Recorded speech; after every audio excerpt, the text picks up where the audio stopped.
Welcome to Idaho Fish and Game's Hook and Bulletin podcast, your weekly news roundup of hunting, fishing, trapping, and conservation stories from around the Gem State. Hosted by Fish and Game's Public Information Specialist, Connor J. Lease. And welcome back to Idaho Fish and Game's Hook and Bulletin podcast. This week, we got a bunch of stories coming out of last week's commission meeting, including some Chinook salmon fisheries updates, rabies-positive bats in Blaine County, and some bad bear news over in Swan Valley. But first, on a positive note, one bewildered bull moose got a little help from our staff after it got cornered in a Burley back alley. On Tuesday, July 14th, the Magic Valley Regional Office received a report from Cassia County Dispatch of a yearling bull moose inside a gated area behind a business in Burley. To ensure the safety of both the moose and the public, Fish and Game wildlife staff, along with assistance from the Cassia County Sheriff's Office, safely tranquilized, captured, and relocated the bull moose to suitable habitat in the southern portion of the region. The Magic Valley region receives multiple reports in the late spring and summer of moose in and around Cassia County. Most of these sightings involve yearling moose that have recently been driven away by their mothers as they begin caring for this year's calves. As these young moose disperse and establish their own home range, they occasionally wander into agricultural areas, neighborhoods, and along roadways. This event serves as a reminder that moose can appear in unexpected places, so if you encounter one, make sure to give it plenty of space and avoid approaching it. Also, keep dogs close or on leash as they can provoke a defensive response. Although moose may appear slow and clumsy, they are powerful, surprisingly fast, and may charge if they feel threatened. For more on this story, contact the Magic Valley Regional Office at 208-324-4359. All right, another living with wildlife story, this one with not such a happy ending. On the night of July 12th, a male black bear entered an occupied residence by tearing through a window screen while the homeowners were inside asleep. Upon gaining entry, the bear ransacked the kitchen and ate a pumpkin pie from the table. Fortunately, in this instance, the residents were unharmed and only became aware of the bear break-in when they discovered the damage the following morning. The bear also returned to the property the following night, where it knocked over a garbage can and again obtained a food reward from the unsecured household garbage. Based on the bear's entry into a human-occupied structure, Fish and Game personnel set a trap to capture the offending bear. The capture effort was successful, and the bear was humanely dispatched in accordance with agency policy for bears that pose a risk to human safety. Here's Regional Wildlife Manager Eric Freeman. Our number one priority is always human safety, and we're very grateful that the individuals inside the home are okay. In a situation where a bear has entered a residence, relocation just is not an option. Our staff wants to remind residents living in bear country to secure attractants such as leftovers, garbage, and pet food. Bears that obtain human food can quickly become habituated and conditioned, increasing the likelihood of property damage, dangerous encounters, and the need for management actions.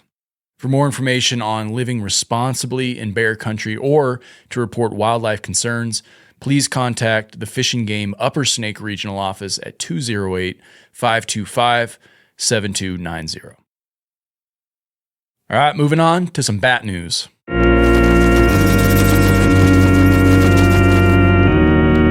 South Central Public Health District recently confirmed rabies in a bat on July 14th, located in Blaine County, south of Stanley. The case is the first confirmed rabid bat in south central Idaho this year and serves as a reminder to take extra precautions should you encounter one. The rabies virus can cause a fatal illness in both people and their pets. Although rabies is found only in bats in Idaho, the disease is uncommon, occurring in only about 1% of bats. The virus is spread through the saliva, typically by a bite or a scratch. Because it is difficult to determine whether a bat is infected based on its appearance or behavior, people should avoid handling bats and treat any direct contact as a potential exposure. If a person or a pet may have been exposed to a live bat, contact your local public health district to determine whether rabies testing or medical treatment is needed. As bats begin migrating and preparing for hibernation in the fall, encounters with people and pets can become more common. Give bats plenty of space and avoid disturbing them. If you find a live bat inside your home or another enclosure, make sure to contact the Salmon Regional Office or any Fish and Game Regional Office for assistance on safe removal.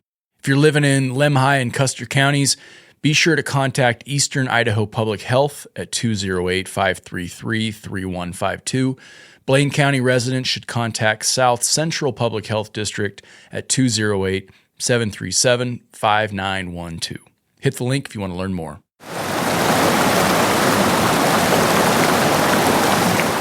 During its July 16th meeting in Jerome, the Idaho Fish and Game Commission approved the recommended modifications to the 2026 fall Chinook salmon fishing season in the following fisheries: the Snake River, Lower Salmon River, Main Stem Clearwater River, Middle Fork Clearwater River, North Fork Clearwater River, and the South Fork Clearwater River.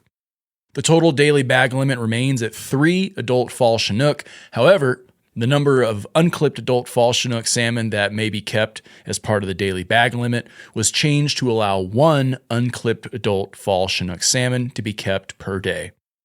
By the way, you can rewatch Anadromous Fisheries Manager John Casanelli's full commission meeting presentation on our website or on our YouTube channel, which lays out the thought process behind this change.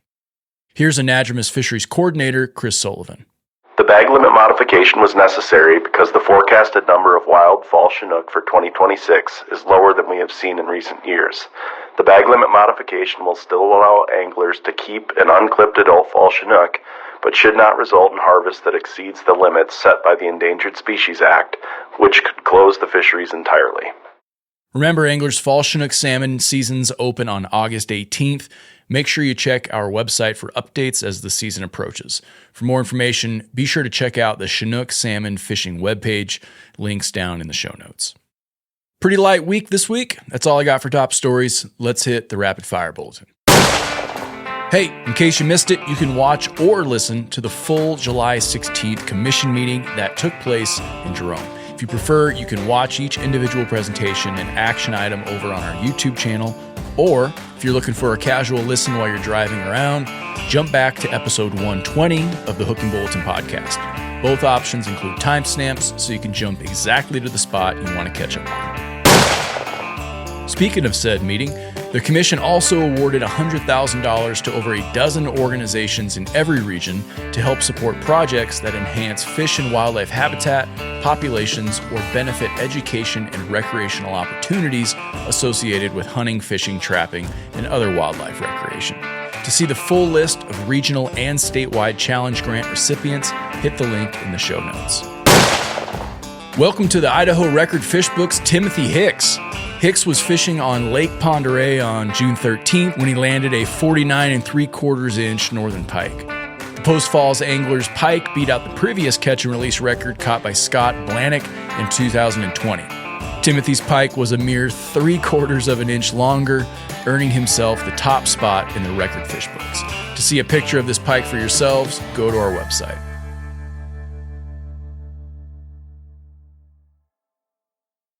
That's all the news we have for this week. Thanks for putting an ear to Idaho Fish and Game's Hook and Bulletin. If there's something on your mind, or if you got a question related to fish and game matters, feel free to drop us a line at podcast@idfg.idaho.gov. Again, that's podcast@idfg.idaho.gov. Thanks for listening, folks.